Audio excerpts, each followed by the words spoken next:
pada hari ini Sabtu 5 September 2020, tepat jam 14, ini tadi lebih 8 menit, kita mulai webinar, website seminar. Kita coba untuk Dewan Adat kali ini dalam kepengurusan baru. Nah ini Bapak Ketua Umumnya, Ki Nono Suhartono yang saya rangkul ini.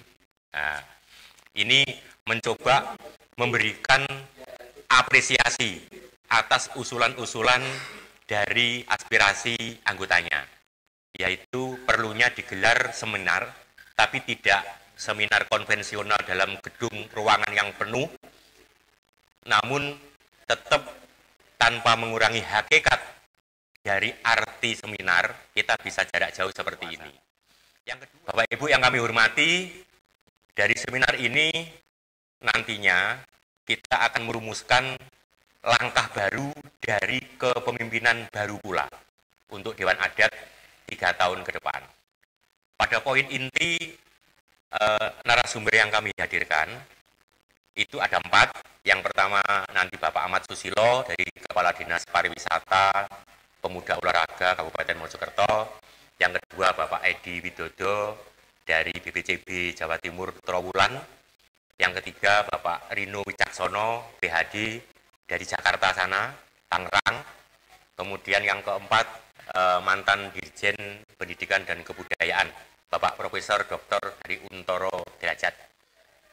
Bapak Ibu yang kami hormati, dari 4 narasumber nanti kami juga membuka kesempatan terlebih dahulu kepada Bapak Ketua Umum kami, ya Pak Ki Nono Suhartono ini nanti akan memberikan sepatah 2 patah kata, kemudian dilanjut Pak Indra Musafa selaku senior budayawan kita, juga nanti disusul Pak Ahmad Haji barangkali selaku pengawas Dewan Adat untuk sempat memberikan uraian pengantar juga.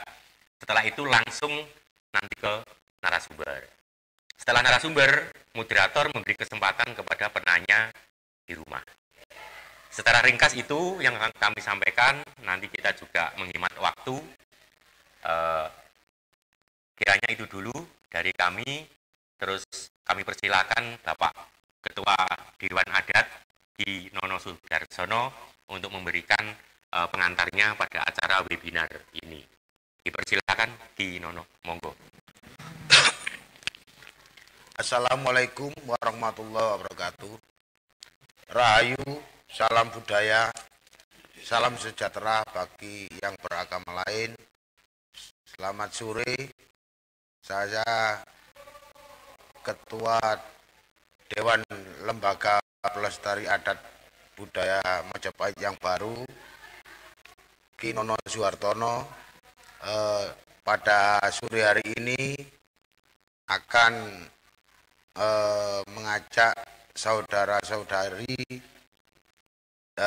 anggota lembaga adat untuk berbicara mengenai langkah ke depan Dewan Lembaga Adat di Mojokerto maupun di seluruh Indonesia. Untuk materi dan tema pada seminar sore hari ini yaitu implementasi atau penerapan aksara Jawa dalam pariwisata budaya dan sejarah. Yang pertama, menyambut baik usulan anggota Dewan Adat. Kedua, sejarah membuktikan aksara Jawa pernah menjelajah peradaban dunia. Hal ini sudah diakui oleh UNESCO. Yang ketiga, untuk mendorong pemerintah agar dapat menerima usulan Dewan Adat dalam kebijakan publik. Yang keempat, terima kasih kepada semua narasumber dan peserta webinar yang telah berpartisipasi mengikuti seminar pada hari ini. Berbicara mengenai aksara Jawa, ini merupakan kekayaan kita yang telah lama hilang. Karena apa? Ini aksara Jawa sangat penting karena sebelum ada bahasa Latin kita dulu sudah punya aksara Jawa yang di mana kerajaan-kerajaan di Pulau Jawa ini bisa berinteraksi atau berhubungan dengan negara-negara lain atau kerajaan-kerajaan lain di seluruh Nusantara, sehingga kita sebagai orang Jawa khususnya orang Indonesia yang waktu itu Majapahit yang berkuasa itu bisa menguasai sepertiga dunia itu menggunakan bahasa Jawa. Maka dari itu kita sebagai orang adat mengusahakan jangan sampai bahasa Jawa atau aksara Jawa ini punah di telan zaman. Oleh karena itu mari kita musyawarahkan gimana caranya aksara Jawa ini bisa dihidupkan kembali sebagai kekayaan atau adat cikal bakal bahasa Latin yang selama ini sudah hampir punah.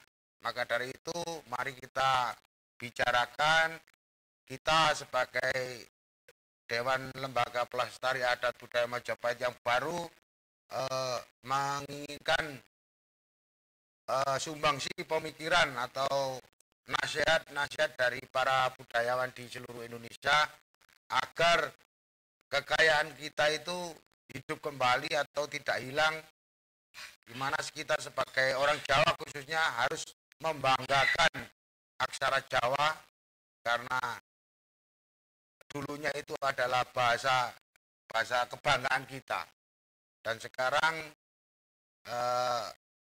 bahkan anak-anak kita di sekolah-sekolah sudah hampir tidak diajarkan sama sekali, sehingga aksara Jawa itu banyak yang tidak dimengerti atau hilang ditelan bumi. Maka dari itu kita sebagai orang Jawa, sebagai orang Indonesia, sebagai kerajaan yang besar waktu itu, kita harus menguri-nguri atau menghidupkan kembali budaya kita, kesenian kita, bahasa kita agar bisa menarik pariwisata khususnya Indonesia maupun internasional. Harapan kami sebagai Ketua Dewan Lembaga Adat yang baru, nantinya adat dan budaya Indonesia ini bisa berkembang, karena kita secara logika kalau bersaing di bidang industri maupun yang lain-lain kita belum mampu dengan negara-negara lain. Yang kita banggakan hanya seni dan budaya. Maka dari itu mari kita bicarakan bersama-sama, saling mengisi, saling memberitahu gimana caranya supaya nantinya pemerintah ini merespon atau menerima kita dengan baik agar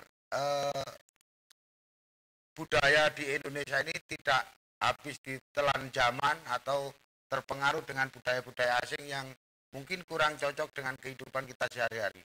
Untuk itu kita lanjutkan, kita serahkan lagi kepada saudara-saudara. Dari saya wawasan itu mohon untuk dimusyawarahkan bersama. Terima kasih. Wassalamualaikum warahmatullahi wabarakatuh. Salam budaya. Untuk itu kepada Bapak Indra Musafa kami berikan terlebih dahulu uraian pengantarnya. Monggo dipersilahkan. Waalaikumsalam warahmatullahi wabarakatuh. Terima kasih kami bersama semua ketua, pembina dan seluruh anggota Dewan Lembaga Pelestarian Adat Budaya Majapahit ingin memprakarsai khususnya di Kabupaten Mojokerto dan Kota Mojokerto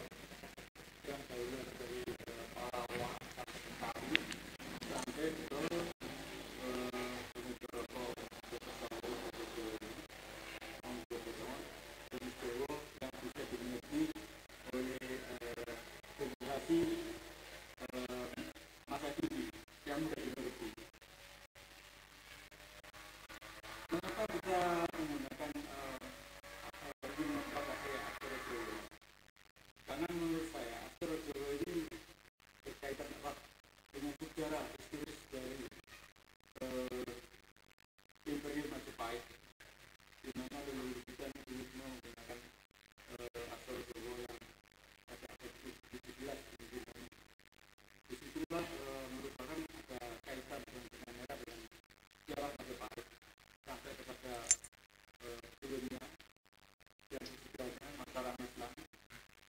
Untuk mempelajari bahasa Jawa ini kita mulai dengan masa kedua dari naskah milenial sebagai bentuk daripada identitas bangsa Jawa dan identitas dari leluhur kita Kerajaan Majapahit dan merupakan juga harga diri dari bangsa kita yang pernah berjaya sebagai bangsa yang besar pada abad ke-13. Kita generasi sekarang ingin melestarikan aksara Jawa ini sehingga di dalam pemerintahan Kabupaten Mojokerto khususnya dan Kota Mojokerto bisa membuat suatu nilai-nilai spiritual memberikan aksara Jawa ini sehingga mempengaruhi kepada persatuan. Tapi kita tidak Jawa sentris, artinya bangsa Jawa ini paling unggul sehingga tidak menimbulkan perpecahan. Tapi semua memakai bahasa lokal semua.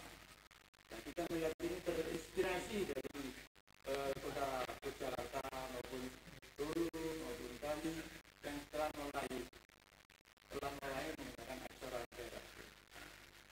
Kita sebagai sentral belum muncul sama sekali aksara Jawa di dunia Majapahit. Untuk inilah kita memperakatai bertekad untuk maju supaya pemerintah kabupaten sendiri untuk menggunakan aksara Jawa. Dan harapan kami ini diikuti oleh daerah maupun nasional. Untuk ini maka kita perlu berinteraksi dengan semua para sejarawan, para psikolog, para ilmuwan dan teknologi bagaimana menyelaraskan Majapahit itu bisa menjadi Mojokerto atau Mojokerto yang berbudaya, Mojokerto Raya berbudaya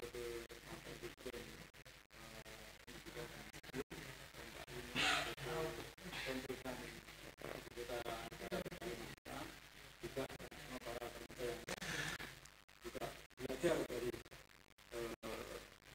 Bali juga. Mungkin disampaikan semoga hasil daripada diskusi ini bisa bermanfaat secara nasional maupun di seluruh. Oke, terima kasih. Terima kasih kami haturkan kepada Pak Indra Musafa, begitu ringkas, padat, dan berisi. Berikut ini nanti kami florkan dulu kepada narasumber. Kami ingin Pak Hari Untoro Derajat. Dengar suara saya, Pak Hari Untoro? Dengar Pak, siap. Oke. Sebagaimana Pak Indra tadi, singkat, padat, berisi, dan kita yang ada di rumah juga bisa menyerap dengan baik. Untuk itu kepada panjenengan Bapak Hari Untoro, kami persilakan walaupun cuma 5 menit, tapi uraian dari makna temanya, implementasi aksara Jawa dalam pariwisata budaya dan sejarah, yang penting mengena.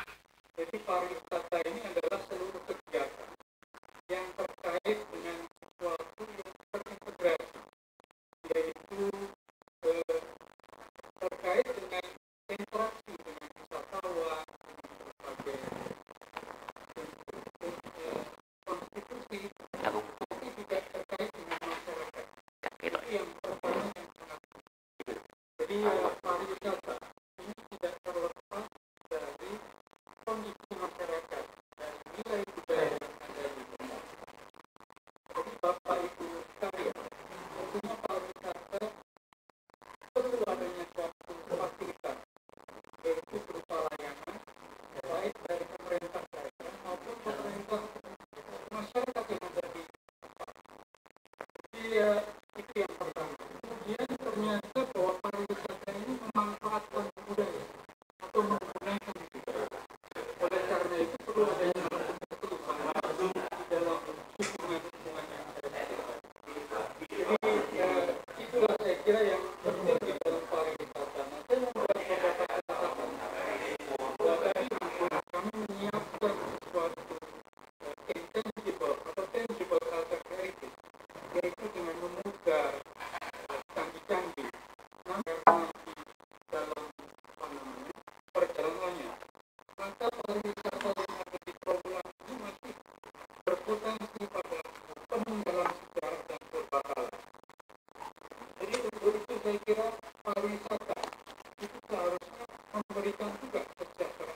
pariwisata akan lebih banyak kita mempunyai partisipasi, memberdayakan masyarakat.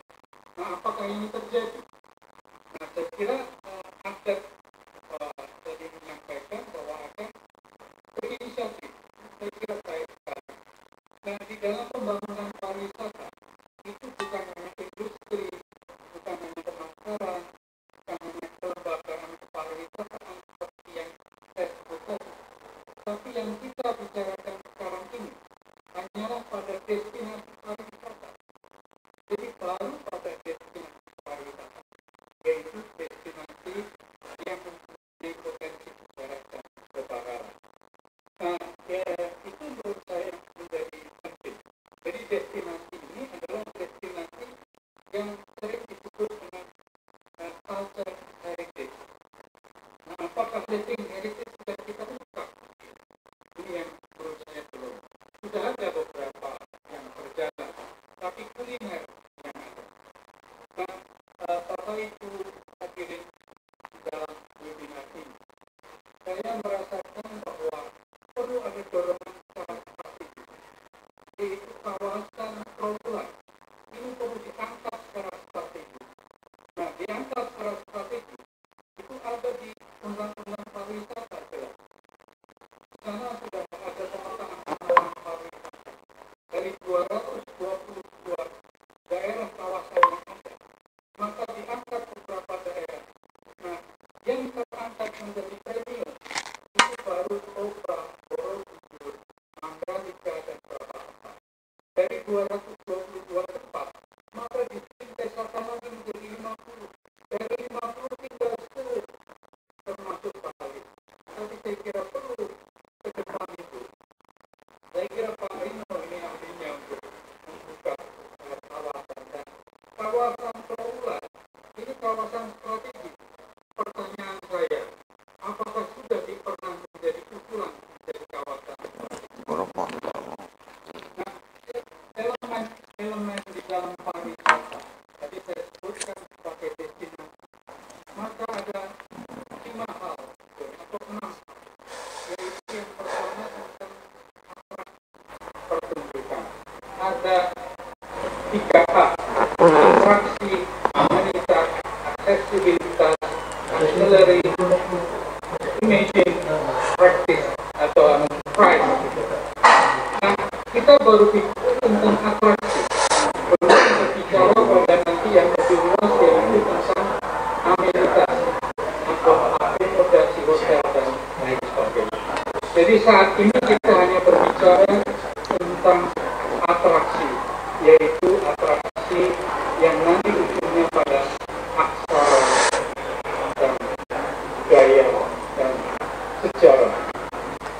Nah, tentunya selain dari legal aspek yang harus kita cari, kita pelajari bersama, yaitu Undang-Undang Cagar Budaya, Undang-Undang Pariwisata, tapi ada undang-undang yang strategis juga, yaitu Undang-Undang Nomor 24 tahun 2009, yaitu tentang bendera, bahasa, dan lambang negara.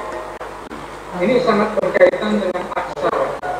Oleh karena itu, perintah dari Undang-Undang Bahasa ini disebutkan bahwa pemerintah daerah ini termasuk bahasa ini termasuk di dalamnya tentu ada aksara di sana. Dan kedudukan dan fungsi bahasa tadi disebutkan di dalam pembukaan bahwa aksara ini punah gitu. Dan ini ternyata memang belum diukir.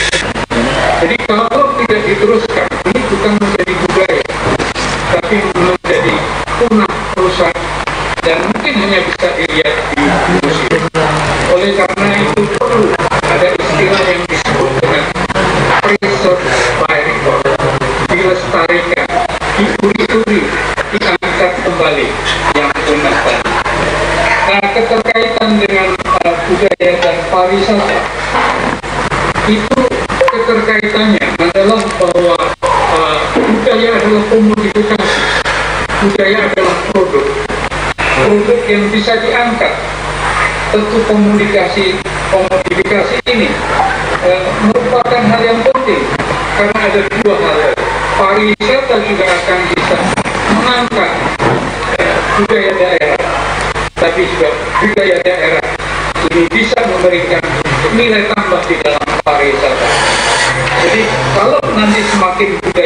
semakin dilestarikan, diuli-uli, maka semakin meningkatlah kesejahteraan masyarakat. Itulah harapan kita bersama. Nah, Bapak Ibu sekalian, saya sebetulnya memberikan gambaran di dalam tayangan bagaimana aksara tadi sudah disebutkan oleh Pak Indra, aksara Jawa dan local wisdom. Tapi mungkin saya tidak bisa menjelaskan secara jelas karena tanpa gambar. Jadi aksara dan bahasa adalah suatu skrip, ada suatu simbol yang tertera pada berbagai media. Nah, di trawulan ini sangat lengkap. Ada batu dari batu, prasasti misalnya. Ada yang dari kertas, ada yang di dalam lontar, ada di dalam logam. Nah, ini semua mengungkapkan ekspresi di dalam penulisan, mengungkapkan simbol-simbol daerah. Nah, memang ada satu dulu disebut situs itu adalah dead monument karena kebesaran Majapahit itu dari abad 12 sampai abad 15. Tapi begitu hilang semuanya, maka kita mengungkit kembali Majapahit. Nah, apakah ada huruf Majapahit? Ini kita harus mencari kembali. Nah, di dalam tayangan saya sebetulnya kalau bisa ditayangkan di sana sangat jelas bahwa di dalam living culture masa lalu, budaya yang hidup pada masa lalu atau yang eksis pada saat itu sangat beragam sekali di trawulan. Artefak yang ditemukan, maka bisa kita lihat dari mulai kota yang multikultur, kota yang mengenal budaya, kota yang mengenal peradaban tinggi. Dari sudah ada hubungan internasional yang demikian jauh di sana. Nah, fungsi-fungsi bahasa, fungsi-fungsi yang komunikasi itu sangat erat sekali. Nah, apakah tulisan Jawa kuno sudah ada? Tapi kita bisa lihat bahwa perkembangan bahasa itu adalah mengarah dari Pallawa, dari bahasa Brahmin.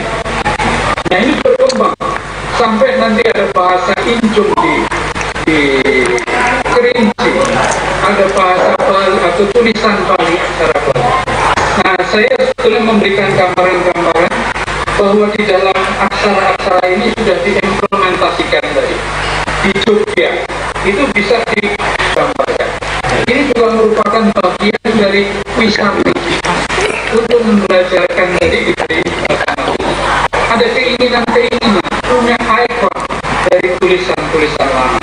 Nah, implementasi di Bali itu sudah berjalan dengan baik di kantor dinas pariwisata, kantor dinas pemuda olahraga sudah dituliskan semua.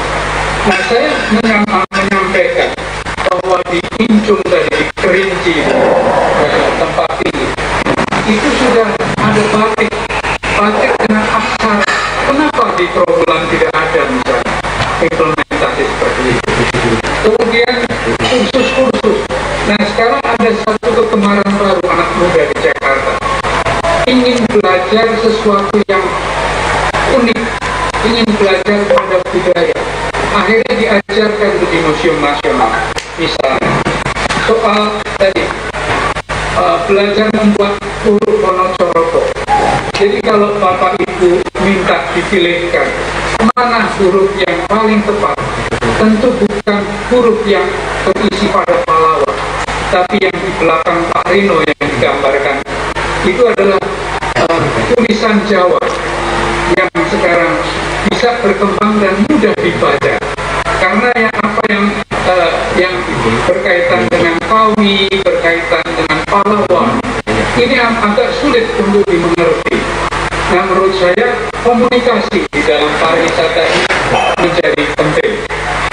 Nah, implementasi di dalam wisata sejarah dan purbakala, saya menyampaikan ada beberapa poin. Nah, yang pertama, perlu adanya diikrarkan bersama yang mau dijadikan sebagai ikon di Majapahit.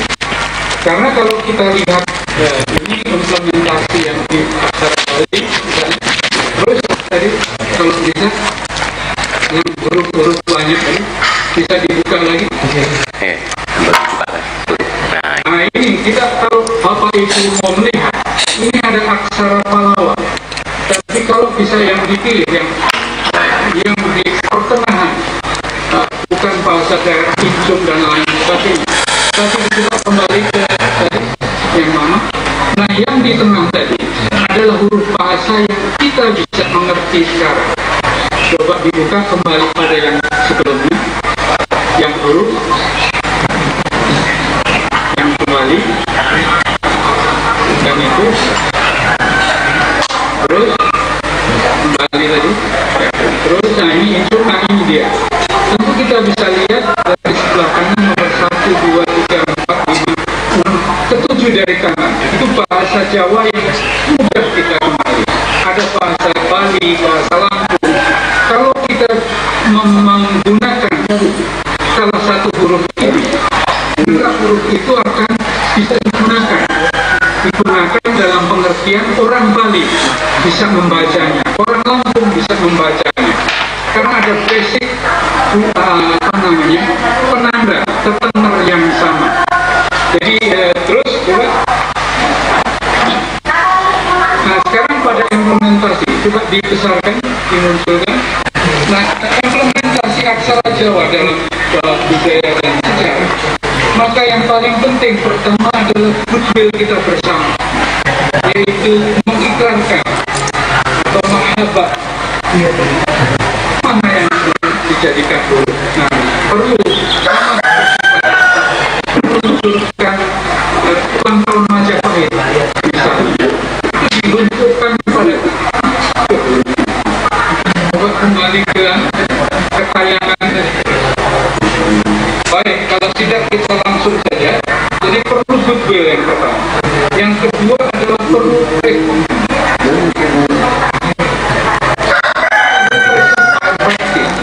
yaitu kita melestarikan kembali apa-apa yang bisa kita lakukan dengan generasi, karena ciri budaya tadi saya sebutkan adalah dilestarikan untuk generasi berikutnya. Jadi kalau sudah mati, untuk apa lagi kita tuliskan, tidak bisa untuk dikomunikasikan. Oleh karena itu perlu adanya suatu penanda, simbol, tapi juga perlu dilakukan praktis atau melakukan kegiatan. Gimana Pak, masih ada? Oke, kiranya cukup dulu Pak Prof. Kita bagi waktu juga. Ngapunten. Dari Pak Hari Untoro tadi, walaupun ringkas, memang ternyata padat berisi. Mulai dari penyebutan pasal per pasal, juga efektivitas adanya destinasi wisata Nusantara, mulai dari angka 222 mengkerucut angka 50 sampai terakhir 10, itu pun yang diuri-uri bisa kita hidup. Jadi monggo kami berikan waktu 1 menit untuk Pak Hari Untoro memberikan kesimpulan dulu. Habis ini narasumber berikutnya, karena kita juga ngatur waktu, tugasnya Pak moderator ini. Namun Pak Profesor Pak Hari Untoro, monggo dipersilakan terlebih dulu simpulan dari yang dimaksud ini tadi, monggo. Jadi kesimpulan dari apa yang kita sampaikan tadi, ada perlu pengembangan yang baru, yaitu niche tourism. Maksudnya niche tourism yaitu turisme dengan pengertian ada interpretasi baru. Jadi aksara Jawa tentu merupakan wisata minat khusus, dan di dalam saat yang pandemi seperti sekarang ini saya kira menjadi lebih menarik, bukan lagi pariwisata yang mass tourism atau turis yang kita harapkan berbondong-bondong, tapi wisata yang lebih fleksibel, lebih mengangkat tulisan itu juga harus bisa membaca, atau wisata inklusif. Itu saja kesimpulan dapat kami sampaikan. Baik, terima terima kasih kami ucapkan, kami aturkan kepada Bapak Hari Untoro karena kita terpisah ruang dan waktu. Sebenarnya kita tepuk tangan walaupun di telekonferensi tidak apa-apa. Luar biasa penjelasan dari Bapak Profesor Dr. Hari Untoro Derajat, mantan Dirjen Kebudayaan dan Pendidikan RI. Untuk selanjutnya, karena kita telah mendengarkan dari penjelasan maupun kesimpulan tadi, kita langsung menuju Pak Rino. Untuk Pak Ahmad Susilo sama Pak Edi, ngapunten sabar sejenak nggih. Ya, ini yang Pak Rino dari Tangerang sana, memberikan arahan bermula dari perubahan tema. Kita awalnya dari panitia itu menggugah kesadaran berbudaya, kearifan aksara Jawa, tapi lebih implementatif ya tadi yang kami berikan tema menjadi implementasi aksara Jawa dalam pariwisata budaya dan sejarah. Monggo Pak Rino Wicaksono, kami persilakan untuk memberikan paparan sebagaimana Pak Hari Untoro tadi, singkat, padat, jelas. Dipersilakan Pak Rino, monggo. Pak Ahmad Susilo, Kepala Dinas Pariwisata, Pemuda Olahraga Kabupaten Mojokerto. Terima kasih. Assalamualaikum warahmatullahi wabarakatuh. Waalaikumsalam. Rayu. Salam Namo Buddhaya. Pertama saya menyampaikan terima kasih atas pelaksanaannya webinar sore hari ini dan mengucapkan telah memberikan limpahan rahmat dan semuanya sehingga sore hari ini bisa terlaksana webinar ini dalam keadaan sehat walafiat. Karena itu semuanya para pembicara dan partisipan yang lain, perkenalkan saya gadis orang yang baru 6 bulan di bulan Februari masa pandemi ya, sehingga kegiatan-kegiatan yang menjadi program pemerintah terutama kegiatan budaya yang menjadi program itu harus direfocusing anggarannya, tapi tidak mengurangi kegiatan-kegiatan dilaksanakan oleh kelompok-kelompok kecil masyarakat dari pemerintah daerah yang biasanya untuk bulan-bulan seperti ini menyelenggarakan kegiatan seperti kirap agung Nuswantoro, kemudian di dalamnya juga banyak kegiatan budaya, terutama yang tadi disampaikan itu kegiatan Mojopat itu yang rutin itu dilaksanakan. Untuk tahun ini terkait dengan kegiatan tema implementasi aksara Jawa terkait dengan budaya itu telah kami laksanakan pada adik-adik pelajar kita lomba Mojopatan. Ke depan kita kerjasama dengan seluruh elemen masyarakat, terutama dengan ini banyak muncul destinasi wisata, terutama teman-teman yang menyelenggarakan homestay itu seperti kita contoh di Bali itu akan setiap penerima tahu pengunjung akan diberikan pelayanan terutama dengan khas Mojopahitan, mulai pakaian, makanan, kemudian musik-musik khas Mojopahit maupun Mojokerto yang sudah ada di homestay yang ada di Mejijong maupun di pasar itu sudah bermunculan seperti itu. Terkait dengan tadi yang disampaikan untuk materi kita sore hari ini terkait dengan aksara Jawa, artinya hari ini kurang lengkap pembicaranya dari Dinas Pendidikan sebenarnya. Apa itu semuanya atas nama pemerintah daerah kami nanti juga masukan-masukan yang dari para pemerhati pembicara kami catat akan kami sampaikan pemerintah daerah untuk meningkatkan program kegiatan terkait dengan pariwisata, terutama wisata budaya. Di Mojokerto ini lengkap, ada wisata budaya, wisata religi, wisata alam, dan wisata buatan. Bagi juga sebelum daftar ini ikut kegiatan wisata alam pendakian yang di Kecamatan Jatirejo atau di Watu Jaya, Bukit Watu Jaya, acara tingginya 1100 mdpl. Nanti dari sana langsung pulang, langsung ikut acara ini.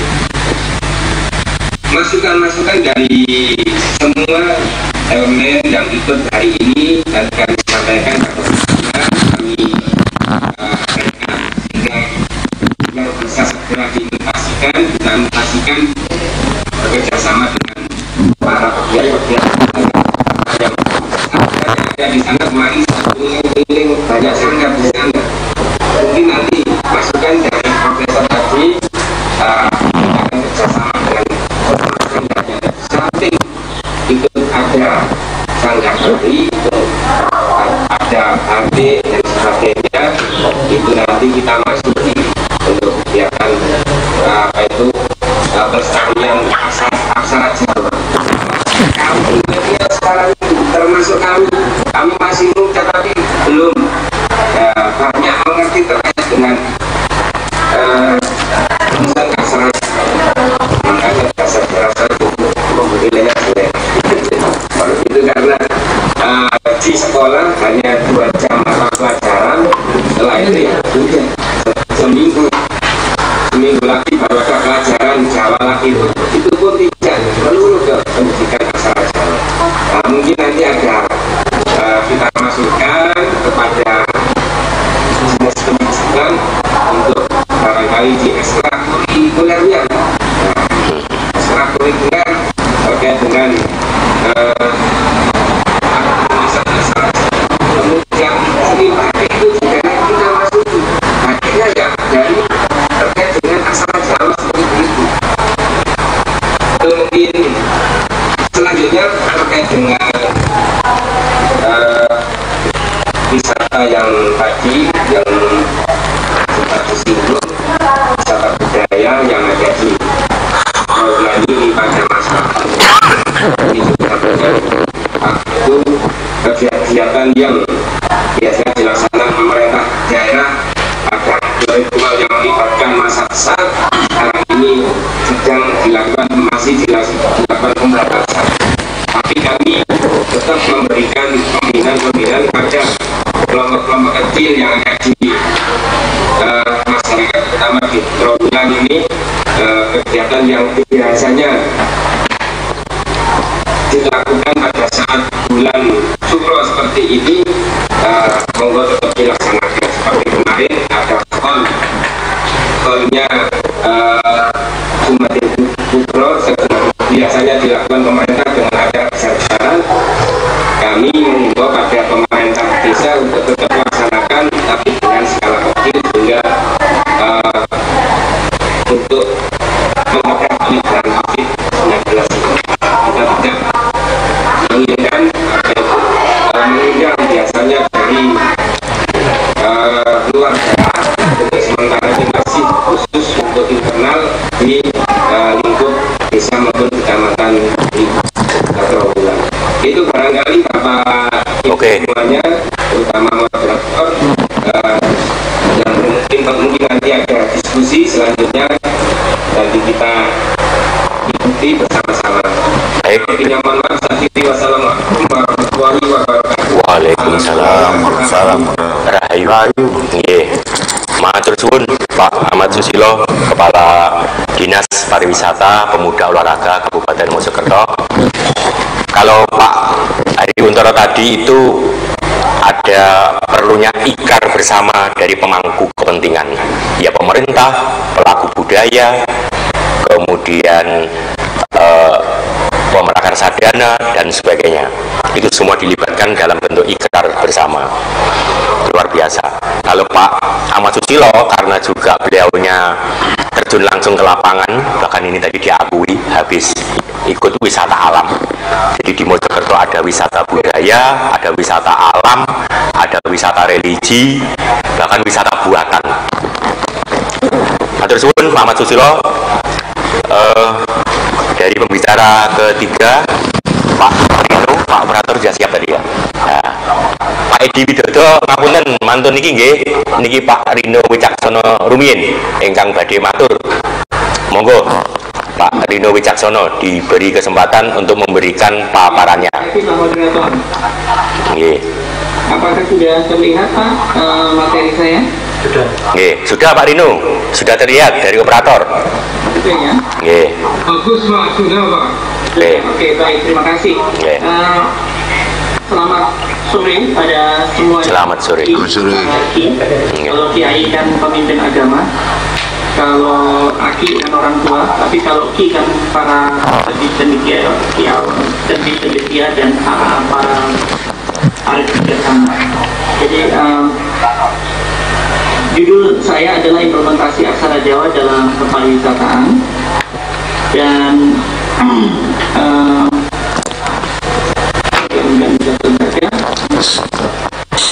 Insya Allah bisa. Karena secara etimologis ya, bukan etimologis maaf, berasal dari bahasa Sanskerta yang artinya dari potongan kata A dan sara. A itu artinya tidak, sara itu artinya termusnahkan. Jadi aksara adalah suatu usaha agar sebuah kejadian itu tidak musnah. Karena itu perlu untuk dituliskan. Moderator tolong ya di-unmute semuanya yang tidak perlu. Kemudian, jadi aksara adalah sesuatu yang tidak termusnahkan atau berusaha untuk menjadikan sesuatu langgeng, gitu ya. Dan kemudian saya mau langsung mohon izin ini karena waktu. Di nomor 3 itu ada abjad suku kata yang dibagi dua, yaitu abugida dan silabis murni. Nah, sedangkan untuk aksara Jawa kita ini asalnya adalah dari rumpun bahasa Brahmi di India. Berdasarkan banyak penelitian, kita asalnya itu dari sana. Kalau mengingat saya taruh di industri, biasanya nomor 1 adalah destinasi, nomor 1 industri, kemudian kolom kedua itu adalah destinasi pariwisata, nomor 3 itu adalah pemasaran pariwisata, dan nomor 4 itu adalah kelembagaan pariwisata. Kalau kita bicara industri pariwisata, maka kemudian Bapak Ibu dari Mojokerto itu harus benar-benar memperhatikan daya saing dari produk ini. Kalau ini bersifatnya massal, maka perlu ada produk yang kualitasnya bisa dipertahankan dari satu ke yang lainnya sama. Kecuali dia butik. Butik itu artinya seperti tailor made atau dia memang khusus dibuat untuk kepentingan tertentu. Dengan desain khusus, jadi mass production ya, bukan massal. Nah kemudian yang berikutnya adalah di dalam destinasi. Aksara ini bisa diterjemahkan dalam berbagai macam bentuk. Tadi Pak Kaki sudah menyampaikan bahwa ada lomba menyanyi dalam lagu ya, kembang. Kemudian juga bisa dilakukan lomba penelitian tentang aksara Jawa. Kemudian juga lomba grafis dan pengembangan kaligrafi atau sistem kaligrafi tapi dengan basis aksara Jawa. Jadi artinya mengembangkan aksara Jawa tidak dogmatis, tidak kemudian klinis ya apa adanya, tapi dikemas menjadi suatu objek seni dalam bentuk grafis dan kaligrafi. Dan ini nanti diterapkan misalnya untuk taplak meja, untuk sapu tangan, untuk t-shirt, untuk baju seragam dan seterusnya. Yang basisnya adalah aksara Jawa, tetapi dalam bentuk grafis.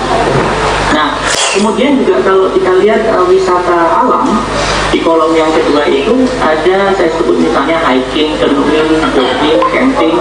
Nah, bagaimana agar supaya pada waktu canoeing sampannya itu ada aksara Jawanya. Jadi nama sampan, jadi setiap sampan itu diberi nama. Namanya dituliskan dalam aksara Jawa. Dan tidak masalah apakah sampan itu pakai nama Jawa atau nama Indonesia atau nama Kalimantan, tapi dituliskan dalam dua bahasa, yaitu dengan aksara Jawa dan bahasa Indonesia, kalau perlu bahasa Inggris, supaya dikenal. Kalau hanya ditulis bahasa Jawa tapi tidak diterjemahkan secara Latin, orang tidak bisa membaca. Demikian juga untuk hiking ya, produk hiking, seragam-seragam untuk kegiatan outdoor, kemudian seragam daripada Dewan Adat, yang menggunakan tulisan aksara Jawa itu bisa dimasukkan dalam industri ini. Kemudian untuk kerajinan, bikin mug ya, kemudian atau ya, kemudian atau souvenir gantungan kunci, tapi dalam aksara Jawa gitu, bisa tailor made. Nama Anda siapa? Nama saya misalnya Bambang Sukoco, atau nama saya adalah Andrew Matthew, nama saya Akira Sohohito, orang Jepang, tapi ditulis dalam bahasa Jawa. Nah, dalam aksara Jawa, tapi ada terjemahan Latinnya. Menuliskan nama kita, misalnya Bapak Indra Mustafa, tapi dalam bahasa Jawa, dan itu ditaruh di name tag atau di ID ya. Nah, ini secara perlahan ini kita mengembangkan aksara Jawa dalam dunia industri atau pariwisataan dan kebudayaan secara blended ya, secara bercampur begitu. Kemudian juga amenitas ya, rambu-rambu misalnya ditulis dalam bahasa Indonesia, di bawahnya dalam bahasa Jawa, kemudian bahasa Inggris. Nama jalan ya, nama jalan seperti Jogja gitu, ada tulisan Latinnya, di bawahnya bahasa Jawanya gitu, dengan aksara Jawanya. Nah, kemudian rambu-rambu yang lain, mobil juga bisa begitu. Jadi namanya kalau bis atau public transportation itu juga bisa ditulis di bodi mobilnya itu tulisan bahasa Indonesia, di bawahnya aksara Jawa. Mohon maaf ini pada Pak Untoro, senior saya di kepariwisataan ini, dan pada Bapak Ibu sekalian, brandingnya Indonesia adalah apa Pak Hari? Wonderful Indonesia. Wonderful Indonesia, Wonderful Indonesia itu apa? Itu jadi semuanya wonderful kan? Oh ternyata itu yang membuat dulu istilahnya dibuat oleh sejarawan dari Inggris dan punya orang kelamaan. Tapi brandingnya Malaysia, The True Asia itu mudah diingat. Apa? Truly Asia. Truly Asia. Benar-benar Asia. Itu lebih mudah diingat. Walaupun sebenarnya kita lebih kaya. Nah Jogja misalnya, Jogja istimewa. Nah orang tanya istimewanya apa?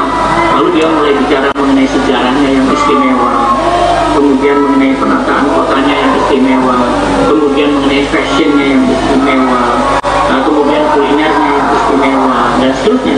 Tapi dimulai dengan satu branding ya. Nah, ini advertising itu tidak hanya semata-mata pasang iklan di radio dan di TV, tapi pemerintah daerah Mojokerto dan Dewan Adat itu harus aktif atau seminar-seminar sebagai pembicara, seminar sejarah, seminar kebudayaan, menyampaikan sejarah Mojopahit itu bagaimana pada waktu itu, mengenai sistem pemerintahannya yang sebagai negara protektorat, tapi ya tidak sampai menguasai seperti negara lah, itu nggak ada buktinya, dimohon dikaji ulang. Jadi kemudian juga bagaimana bahasanya pada saat itu dan kerjasamanya dengan pihak lain pada waktu itu banyak ada kerjasama bisnis dengan Boston ya, dengan London dan seterusnya. Nah itu Dewan Adat harus aktif itu jadi pembicara, jadi hanya masang iklan secara pasif ya, tetapi aktif menerima pertanyaan sambil pada saat itu juga menggunakan atribut-atribut yang menggunakan aksara Jawa, pakaiannya, souvenirnya yang dibagi dan seterusnya. Halo Pak Rino. Apabila kemudian kita meningkatkan kualitas turisme kita seperti di Busan, mengurangi mass tourism lalu kepada educated tourism atau ecological tourism yang baik. Itu punya dampak langsung kepada masyarakat.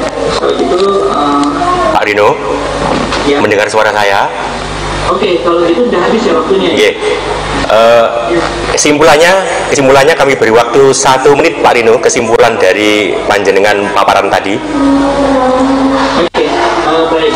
Kesimpulannya adalah kita bisa melestarikan aksara Jawa dengan dikombinasikan terhadap pemanfaatan penerjemahan bahasa Indonesia. Bahasanya Indonesia, tetapi dituliskan dalam aksara Jawa, itu salah satu cara yang paling baik untuk melestarikannya. Supaya kita familiar dulu dengan aksara Jawa, dan jangan lupa aksara Jawa masuk dalam bagian daripada industri kepariwisataan di Mojokerto. Terima kasih. Sementara itu. Oke, matur suwun Pak Rino. Tepuk tangan semuanya yang ada di Indonesia. Luar biasa. Jadi Pak Rino ini tadi saking semangatnya, sama backgroundnya Pak Rino itu ada aksara Jawa tadi, luar biasa. Lah saya tadi kan juga pakai batik moderator ini. Lah karena disinggung aksara Jawa, saya juga pakai ini. Loh ini Jawa juga ini. Tulisannya Prabu Hayam Wuruk. Nah, ini aksara Jawa yang saya pakai ini. Ini juga produk dari Bapak Indra Musafa ini. Gagasannya cemerlang ini. Ternyata itu harus ada bahasa Latinnya, Pak. Kalau ada bahasa Latinnya orang nggak tertarik karena nggak tahu. Oh siap. Ya, matur suwun. Iya. Nah ini tadi sebagai contoh bahwa Pak moderator sendiri ternyata setelah pakai batik kalau dibuka bajunya itu juga ada aksara Jawa. Nah ini ternyata saya juga pakai aksara Jawa. Terima kasih Pak pembicara 1, pembicara 2, pembicara 3. Nah ini yang belum kebagian ini Bapak Edi Widodo, Pamong Budaya, berkantor di BPCB Jawa Timur Trowulan. Untuk itu kepada beliaunya Bapak Edi Wibowo kami persilakan antara 5 sampai 7 menit memberikan paparan. Habis itu nanti yang mendahului bertanya. Nah ini yang sepertinya dari seberang sana ini. Seberang sana mana? Dari Bali, Bapak Sumartana. Bapak Sumartana sudah pesen kaplingan untuk bertanya tadi katanya. Kiranya itu dulu. Monggo saya kembalikan ke Pak Operator. Pak Edi Widodo mau memberikan paparan mengenai aksara Jawa. Dipersilakan. Persilakan. Waalaikumsalam.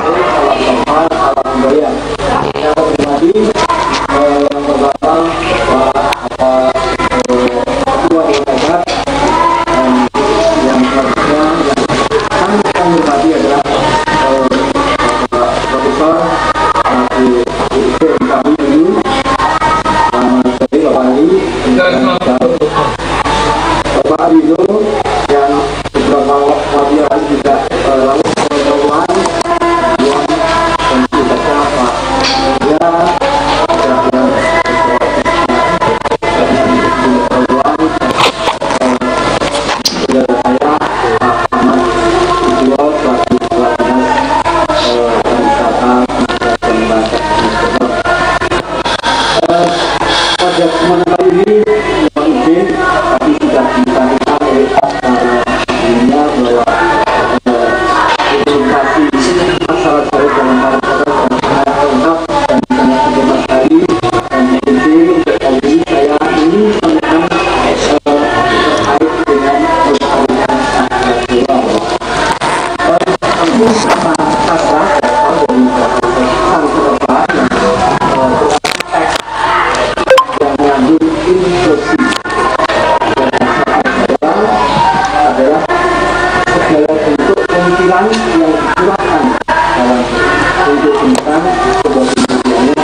Majapahit di rekan yang jumlahnya ada 5 K, dan Pak dan Bro. Itu perkembangan virus Jawa yang tadinya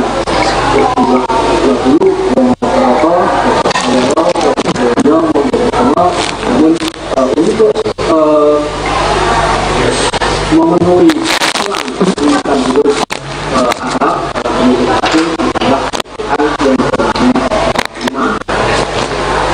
kemudian setelah itu kurang lebih sekitar 5 tahun 15 hingga sampai sekarang ini Jawa bisa terjadi dalam bahwa banyak. Kemudian arah tulisan aksara Jawa adalah dari kiri ke kanan. Secara tradisional itu ditulis tanpa spasi, bisa menggunakan pasangan. Cuman sepanjang caranya aksara Jawa ditulis dengan sebuah media yang nanti ditulis dengan perjalanan waktu. Ya kalau yang dulu ditulis melalui media berbahan baik itu maupun logam maupun lontar, namun pada perkembangan selanjutnya utamanya setelah bisa masuk dan setelahnya itu masa kerjaan karena kertas tidak mendominasi media tulis. Kemudian menurut dengan kami bahwa cara mewaspadai virus Jawa dan sisa Jawa ini ada beberapa langkah yang perlu ditempuh. Namun saya juga ingin mengatakan yang pertama perlu adanya semacam seminar kesejahteraan bagi saya dan seminar juga tentang tulisan Jawa. Juga perlu kami sampaikan bahwa di Museum Majapahit juga ada kegiatan pembelajaran bahasa Jawa ulang yang diselenggarakan oleh sebuah komunitas yang itu dilakukan setiap bulan sekali, Bapak. Kemudian setelah dilakukan semacam Pak Edi, tentunya juga harus didukung oleh pemerintah daerah tempat, utamanya dalam memasukkan kurikulum dalam sekolah dan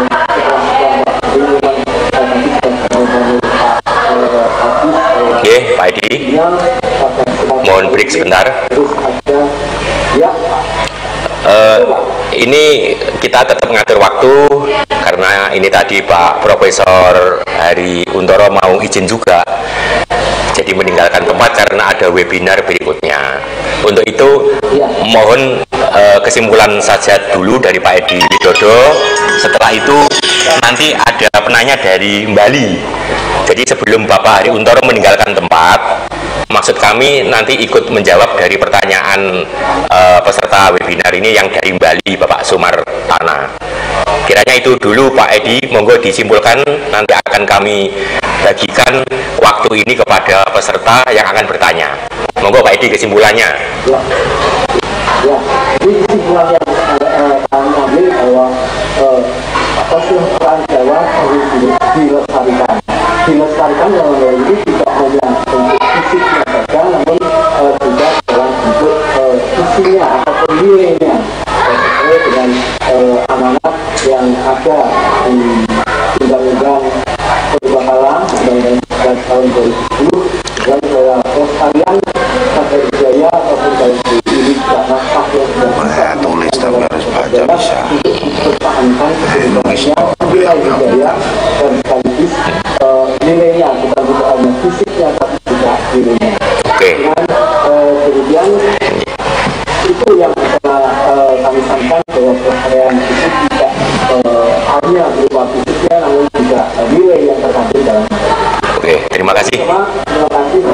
Oke, matur suwun. Waalaikumsalam warahmatullahi wabarakatuh.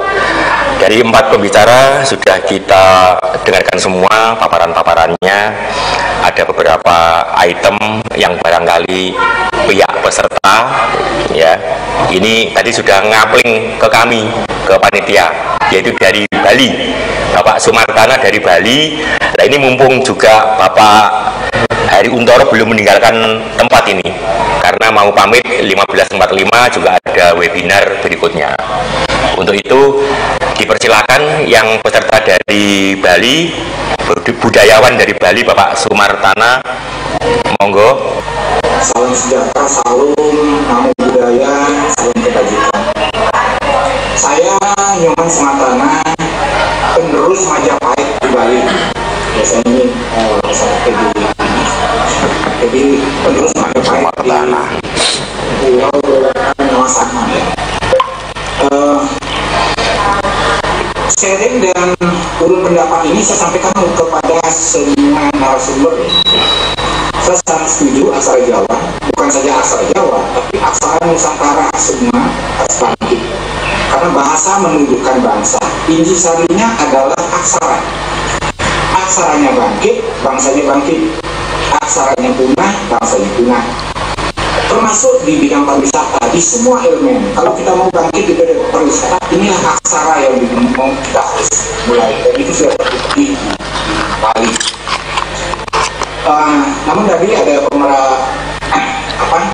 narasumber yang menyampaikan bahwa saya setuju kalau aksara Jawa, aksara Nusantara itu harus ada huruf Latinnya, bahasa Indonesianya terutama. Karena huruf Latin itu kan bisa juga bahasa Inggris atau bahasa Eropa juga pakai Latin. Harus bahasa Indonesia. Cuma tadi disampaikan aksara Jawa di bawah bahasa Indonesia, Latin. Kalau menurut hemat saya, sebaiknya aksara Jawa itu atau aksara Nusantara di atas bahasa Indonesia, kemudian kalau ada aksara atau huruf asing baru di bawah bahasa Indonesia, sehingga secara protokoler bahasa Indonesia itu berada di tengah-tengah, diapit aksara Nusantara di atasnya, aksara asing atau bahasa asing di bawahnya kalau dia pakai tiga bahasa. Karena begitu juga Majapahit dulu adalah dengan global ya. Kita sudah dua kali kita menjadi negara adidaya pada zaman pertanyaannya nuklir ya. Mungkin kalau di Bali teks-teksnya masih tersimpan. Pak Sumartana, pertanyaannya monggo secara ringkas apa? Langsung ringkasnya pertanyaan yang pokok saja, mana? Monggo. Saran Pak, saran yang paling penting secara praktis bukan pembelajaran. Di sini pembelajaran oke lah, karena itu memerlukan jangka panjang. Kalau bisa saran saya di Jakarta bisa sesegera mungkin dipasang aksara Jawa di tempat umum, baik gedung, sekolah maupun kantor atau situs-situs bersejarah atau tempat umum lainnya. Tetapi aksara Jawanya di atas bahasa Indonesia, di atas Latin. Kalau ada Jawa, Indonesia, Inggris.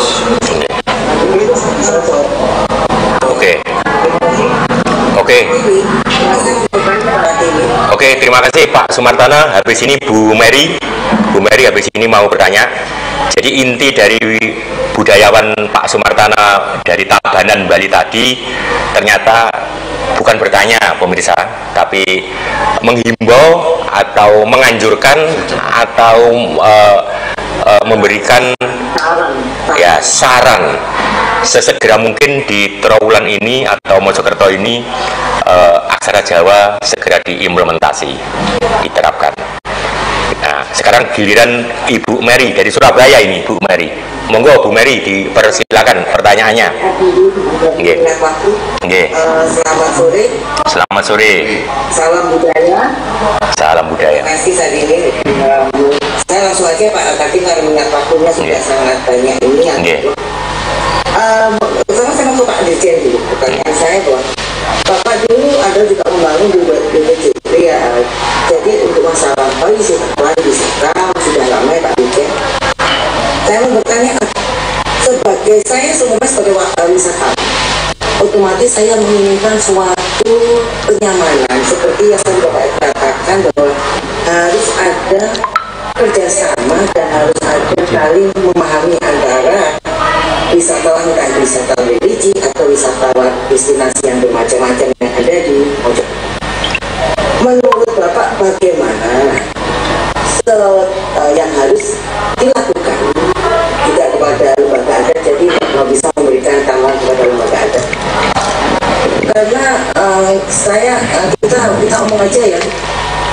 situ sebetulnya di Mojokerto itu sangat-sangat dengan peninggalan Majapahit, terutama candi. Ada Linggayoni yang untuk umat Hindu, aliran Siwa itu adalah tempat untuk berdoa ya, melakukan doa juga.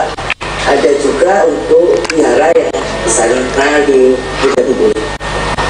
Setiap orang mau melakukan ke sana itu ada rasa was-was. Nah, mohon maaf ini karena saya juga dari grup Majapahit, Facebook Majapahit itu pernah kita mau melakukan, kita sendiri juga mau melakukan dengan teman-teman dari dulu yang agama Hindu, bukan kita bisa doa apa boleh. Nah, apa yang harus dilakukan kepada atau saran kepada lembaga budaya adat Majapahit buat wisatawan religi yang ingin ke spiritual, begitu. Yang nomor 2, pertanyaan saya kepada Bapak Rino.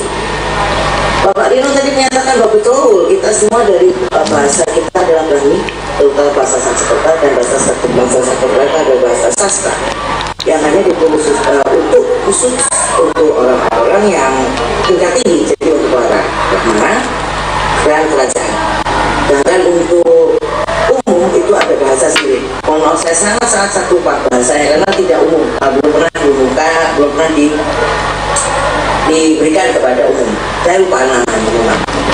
Nah, pada abad pertengahan, seperti Bapak tadi yang Om 4 mengatakan bahwa Majapahit ada 2 bahasa Sanskerta, bahasa Kawi, dan bahasa pertengahan.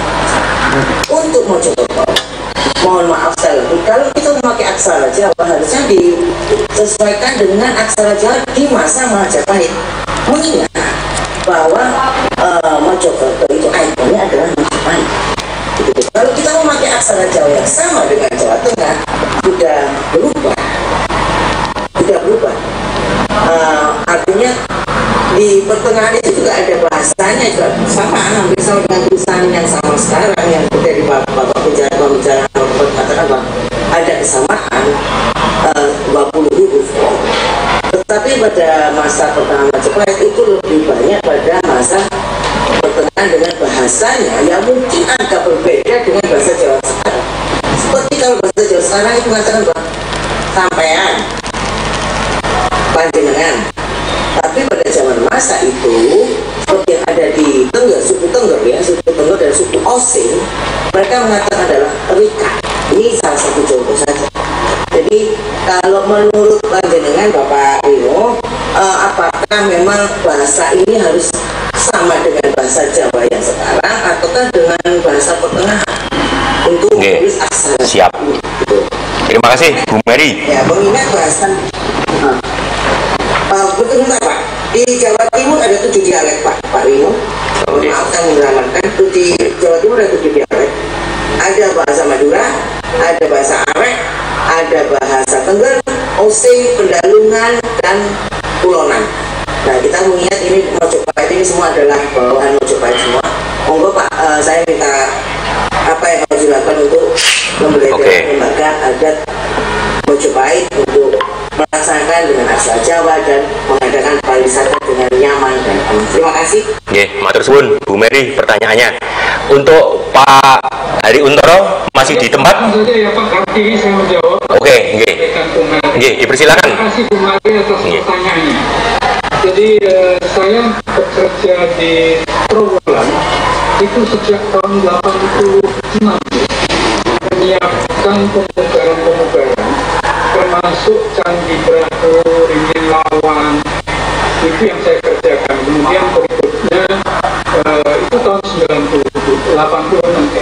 Kemudian pemugaran itu tahun 92. Nah, di tahun terakhir itu di 2011 ini undang-undang sudah kita rubah bahwa peninggalan itu bukan dead monument tapi living monument, dalam pengertian bisa dimanfaatkan untuk kepentingan agama, pariwisata, adat dan budaya. Oleh karena itu ini penting menjadi penting.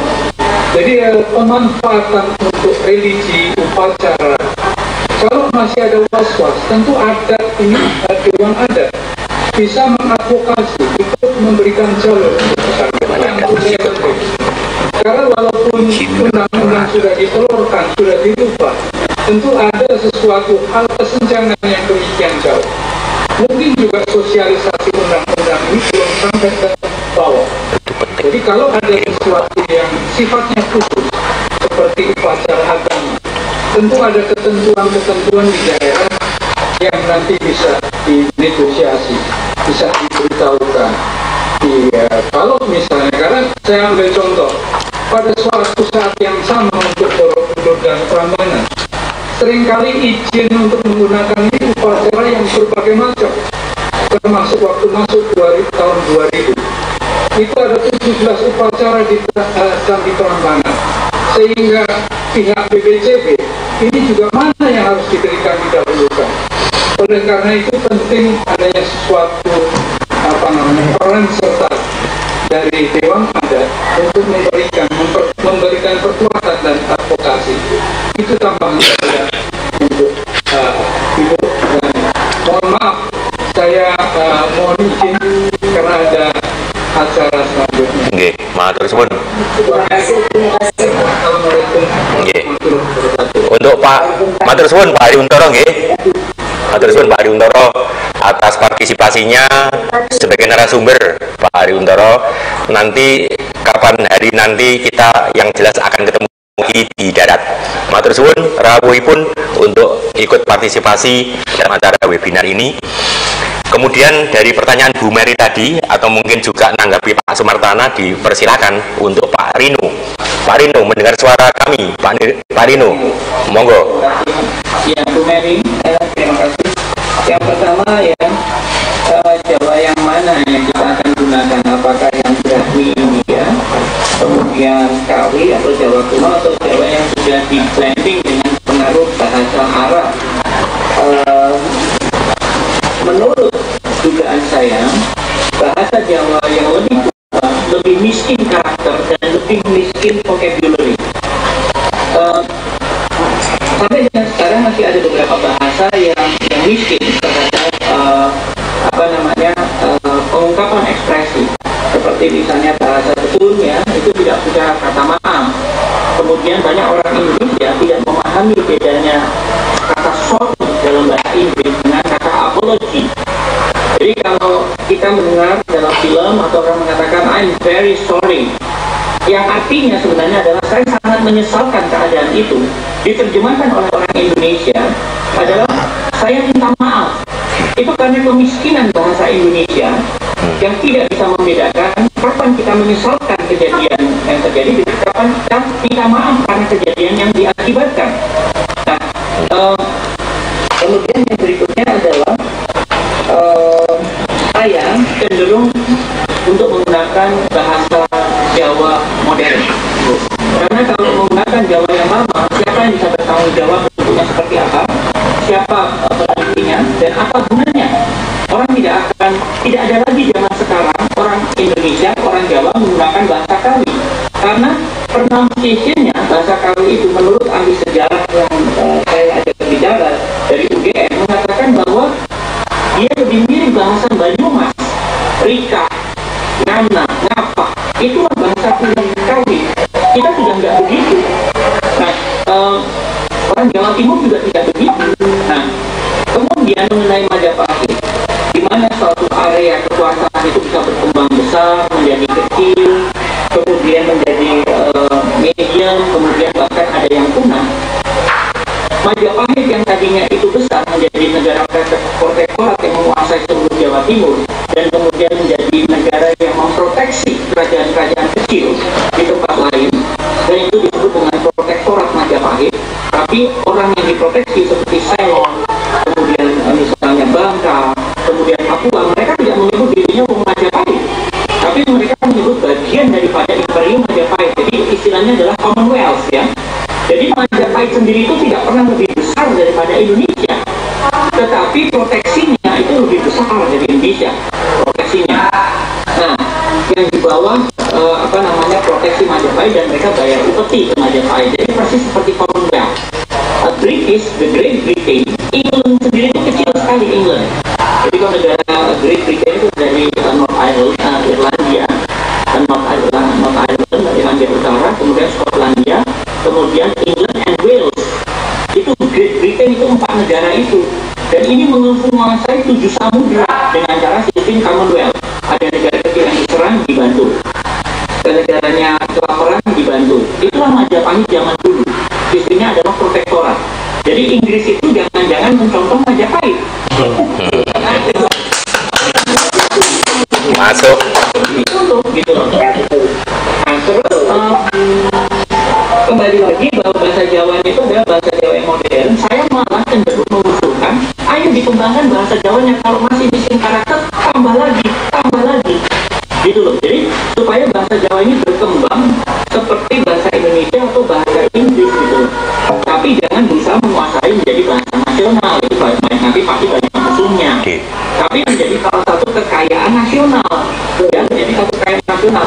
Kalau bahasa Jawa itu ada di atas, ya, dan kemudian di bawahnya itu dalam bahasa Latin menjelaskan apa tulisannya, itu bisa saja, gitu loh. Jadi nggak ada masalah, ini masalah grafik dan desain, bukan masalah Jawa harus di atas Indonesia, enggak begitu. Itu siapa yang ngatur, nggak ada. Oke, Pak Rino. Terus kemudian yang berikutnya adalah Pak Rino, mendengar suara kami? Terakhir, Pak Kasmi mau izin. Dialek itu bukan bahasa, bukan aksara. Dialek. Jadi kalau misalnya dalam bahasa Jawa, Bapak mau kemana ya Pak ya? Nah, terus kalau orang Batak bilang, Bapak mau kemana kan? Itu orang Papua, Bapak mau kemana? Terus kalau yang Batak ngomong lagi itu dialek. But it's not a language. Gitu. Jadi dialek gak ada masalah, tapi itu bukan bahasa. Irama. Iya, matur suwun. Semoga Bu Mary cukup puas dengan jawaban dari Pak Haryontoro maupun Pak Rino, juga Pak Sumartana yang ada di Tabanan, Bali. Kita sesuai jadwal tata tertib webinar kali ini bermula dari 14.00, kita sepakat mengakhiri jam 16.00. Namun demikian masih ada sisa waktu kurang lebih 10 menit, pemirsa.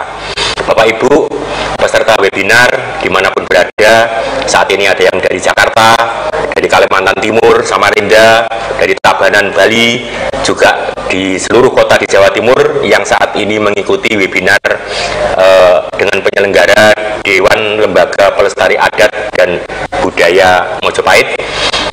Kami tetap menunggu partisipasi Bapak Ibu Saudara, selain Bapak Sumartana, Ibu Mary dari Surabaya tadi.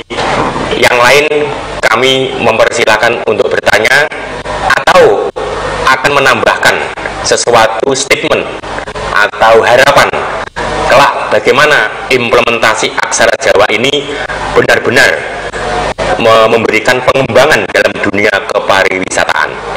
Monggo dari peserta webinar yang saat ini tengah menyaksikan bersama, dipersilakan untuk memberikan masukan-masukan atau harapan-harapan. Monggo, barangkali Pak Indra atau Gus Taji, kok belum terdengar sejak tadi, Gus Taji, pengawas Dewan Adat. Monggo Pak Prater, di zoom dulu mana yang akan mengacungkan. Atau Ki Sabu Alu.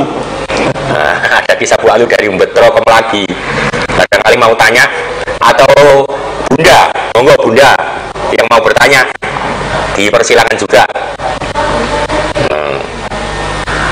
Monggo, atau Pak Sumartana ingin menambahkan, karena kita hemat waktu agar semua tata tertib tetap kita jalankan dengan baik.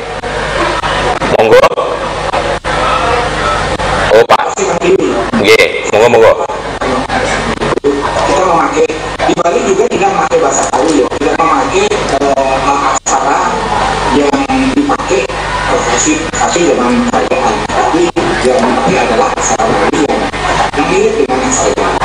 Jadi aksara Jawa yang modern, yang kuno juga tidak perlu jauh, cuma kalau di Jawa 20 karakter, kalau di Bali 12. Jadi Jawa, Madura, Bali, Sasak itu hampir sama. Cuma perbedaan dikit. Saya setuju itu yang dipakai dan sudah diimplementasikan di Solo dan di Jakarta. Cuman kenapa saya tadi cuma menyarankan supaya ada aksi nyata, mungkin ini akan sulit bagi kepala dinas yang baru ya. Kalau sudah misalnya ada perwali atau bupatinya, itu akan jadi dasar untuk pemasangan di mana jalan, di tempat umum dan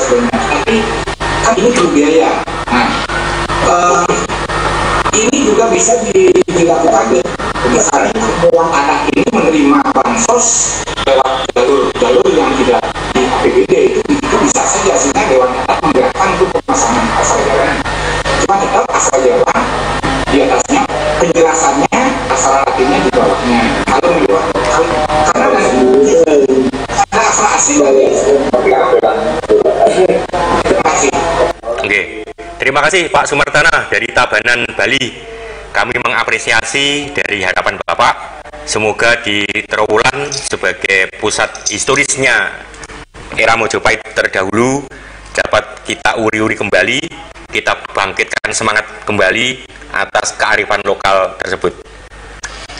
Bapak Ibu yang ada di rumah, yang ada di tempat nyaman, kali ini kami Kartiwi, juga samping saya ini Ketua Dewan Adat yang baru Bapak atau Ki Nono Suhartono, mengaturkan terima kasih yang sebesar-besarnya, terutama pertama kepada 4 narasumber dari Bapak Profesor Dr. Hari Untoro Derajat, mantan Dirjen Pendidikan dan Kebudayaan, kemudian Bapak Haji Ahmad Susilo, Kepala Dinas Pariwisata, Pemuda Olahraga Kabupaten Mojokerto, kepada Bapak Rino Wicaksono, PhD, ahli utama perencana untuk tingkat nasional, kemudian juga Bapak Dr. Andes Edi Widodo, MSI, Pamong Budaya yang berkantor di BPCB Trowulan Mojokerto. Sekali lagi terima kasih kepada Bapak 4 narasumber tadi. Kita beri aplaus bersama kepada Bapak 4 narasumber tadi, juga kepada para penanya di rumah. Insya Allah kita akan ketemu lagi dengan webinar yang lebih menarik, webinar yang lebih menyentuh sasaran. Bahasanya Pak Sumartana tadi, aksi nyata. Jadi implementasi versinya Pak Rino tadi diterjemahkan lebih indah lagi oleh Pak Sumartana, aksi nyata. Kiranya itu, mohon maaf atas segala kekurangan. Kita sama-sama learning by doing, belajar sambil bekerja. Semoga Dewan Adat ke depan benar-benar memprakarsai hadirnya aksara Jawa untuk dipresentasikan dalam bentuk nyata. Amin ya rabbal alamin. Dari kata akhir kata, wassalamualaikum warahmatullahi wabarakatuh. Rahayu, salam budaya.